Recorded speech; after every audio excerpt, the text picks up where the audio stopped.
Hey Leo, Ali from Indigo Ascension. Welcome to your weekly quick read for the week beginning February the 8th. Firstly, I just wanted to touch base with all of the zodiacs, Leo. Maybe you are aware, but there has been an increase in the tarot reading community and the lightwork community. Unfortunately, for a lot of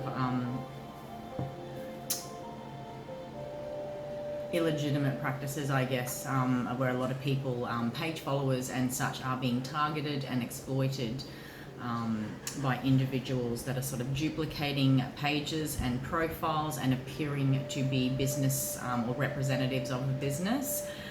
So this might look like being offered free readings, being encouraged to sign up to websites and undergo a registration process where you are sort of asked for your credit card details, and of course via Messenger, where you are contacted about your interest in receiving a free reading, for example, and then being encouraged to pay for further things in a certain way. So I just wanted to make it clear, because the Indigo Ascension page has been copied. So first and foremost, there's a difference between Facebook business pages and Facebook profiles. So a Facebook page can't sort of add you as a friend. It is very easy to create a random website to appear to look like another website. However, the answer always lies in the URL. So I just wanted everyone to be aware that my website indigo-ascension.com is my legitimate website, linked to my PayPal account and subsequently my Australian business number. The only trading terms that I sort of conduct for clients is when they choose to order products or services off my website. Okay, so that happens securely and is processed securely through PayPal. I would not be seeking credit card. I'm not currently offering any promotions. I certainly wouldn't be messaging clients and offering services to be paid for in any other ways other than my usual trading means. So please be very mindful. I think it would be very unfortunate if I learnt that some page followers were being taken advantage of in such a sad way. So I just wanted you to be mindful of that, Leo. And as always, if you'll know it's a legitimate communication from me, if I'm offering a promotion or a service or whatever the case may be, or launching a new product, I will always communicate that widely across all three of my social media platforms. So not just Instagram, not just YouTube, but I also have a Facebook page as well. So the Indigo Ascension 1 page is linked to Facebook and also Instagram. That's all you have to put in the search bar when you search for Indigo Ascension 1 is my legitimate Facebook page and Instagram. So yeah, please do be mindful, Leo, of instances happening like that within the tarot community, within a lot of psychic pages, and like a lot of readers are going through that. So their clients are being targeted, their page followers are being targeted, which is very unfortunate. So just become, well aware of how those legitimate businesses process their payment terms, what isn't normal and whatnot. Alrighty, my dear, welcome to February the 8th. We have a stellium of Aquarian placements this month, yes, and that is all affecting your 7th house, Leo. You guys are not a stranger to shadow work. You've perhaps been feeling a lot of this heavy concentration in your 7th house, which sits opposite you on the zodiac since the end of December last year. This rules all forms of partnerships, not just where are you not communicating where you need to. This rules all forms of partnerships, not just marriage, Leo, okay? So business partnerships, legal partnerships, how we partner with our higher self, all of these things are coming under the spotlight for you guys thanks to this heavy placement of Aquarius. Thanks to all of the planets up there in the skies at the moment. What I wanted to do for this reading in particular, this week we have that new moon in Aquarius. We've got Venus now in Aquarius. We've got this square energy next week, which is going to create quite some tension. So I wanted to take a look at, as far as this Aquarius energy being a past, present, future, how you would have been experiencing this energy last July, where you're currently at now, and more importantly, the road ahead, because Saturn will be in Aquarius until 2023. We are all being invited into the higher realms of Aquarius. We are all being invited to push ourselves outside of our comfort zones in the realms of perception, in the realms of what we believe for self, how we think about things, how we think about our past self, opportunities moving forward, because growth will only ever happen outside of our comfort zone. So we will know in ourselves if we are making choices that are outside of our comfort zones, or if we are doing the same old. In healing work, and within these sort of climates, when there's a heavy encouragement to do something, we will notice the resistance when we know we aren't sort of following that in some regard. Okay, that is where resistance comes from, because we're going against the grain of the current, so to speak. So you guys have the Lovers card underneath the deck. Definitely does depict 7th house themes, soul bonds, the other half of me, you know, whether that is a marriage or marriage-like commitment. It certainly is about head and heart decisions, one or the other, or using both. Okay, after doing your research, maybe I'm connecting into a Leo that is experiencing this in either love relationships or contractual relationships, in like, because when I see the Page of Swords, that does sort of represent research, doing my research, communication that wants to happen but doesn't happen, hence why my throat chakra started to tickle at the beginning of your reading. So like I said, that can apply to business relationships, and it certainly can apply to a key relationship in your life. Maybe you know it is time to have that talk about new beginnings, about starting again. Maybe there are aspects of control energy at play, or wanting to hold on to this thing, I'm wanting to commit, but there's internal conflict on some level, okay?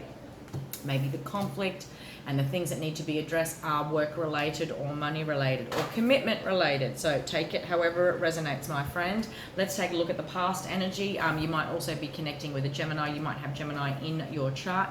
December last year, let's talk about loss. Let's talk about how you felt like there was some form of emotional disappointment, okay, in the realms of marriage, in the realms of contracts, in the realms of business partnerships, legal contracts, whatever the case may be. Maybe a contractual relationship didn't form. Maybe there was a waiting period. Maybe you're still going through this, okay?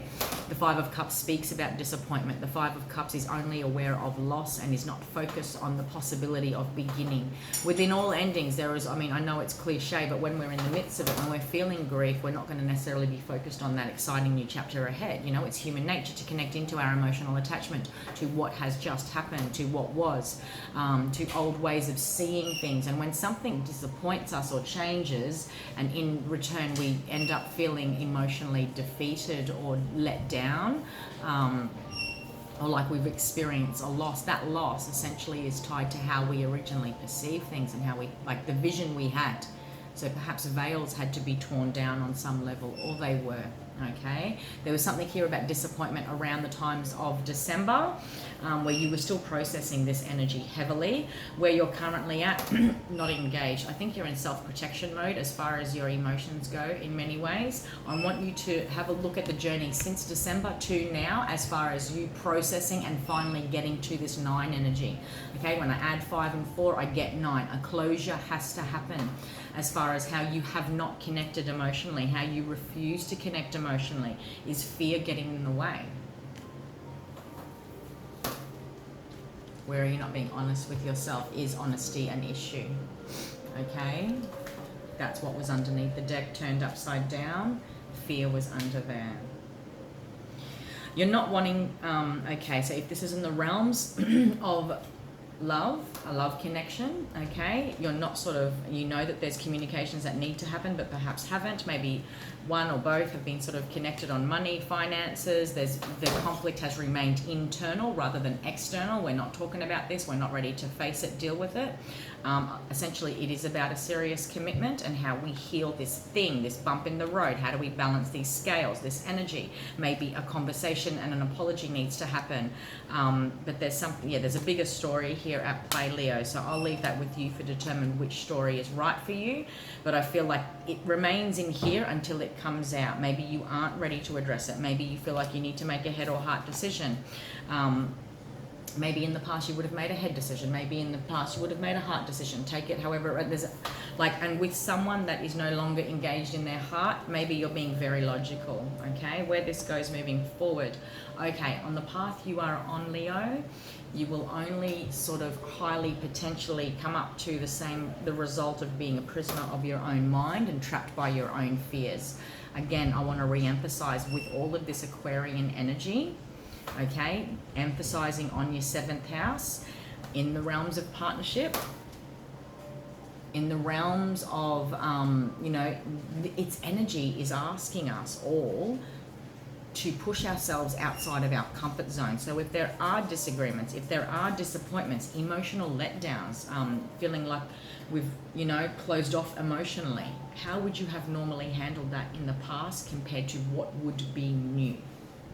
So in the past, if communication wants to happen but doesn't, do we get passive aggressive? Do we keep our words to ourselves? Do we become ships in the night, you know, and sort of focus on our work and allow this conflict to remain internal rather than have those conversations? Where can you sort of take yourself out of this energy of feeling like a prisoner of your own mind, especially in the realms of connecting to emotions? Again, looking at this as far as why I no longer desire to be emotionally connected. Why do you feel unsafe? Why do you feel like you were disappointed?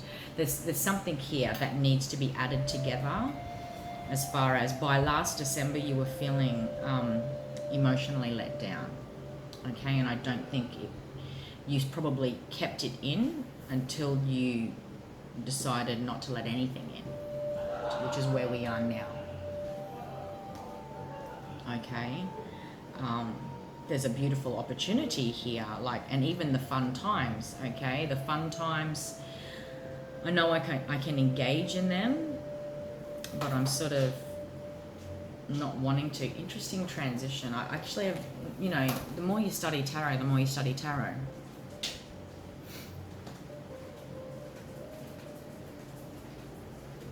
This feels like new energy though, and I'm going backwards. Like there's a story here. Look at those cups. That was last December, okay, because of a loss, because of a disappointment, because like you couldn't see happiness, okay? I couldn't identify something to be happy about in this connection, in this circumstance. I was only focused on my loss. Naturally so, that happens to us, yeah?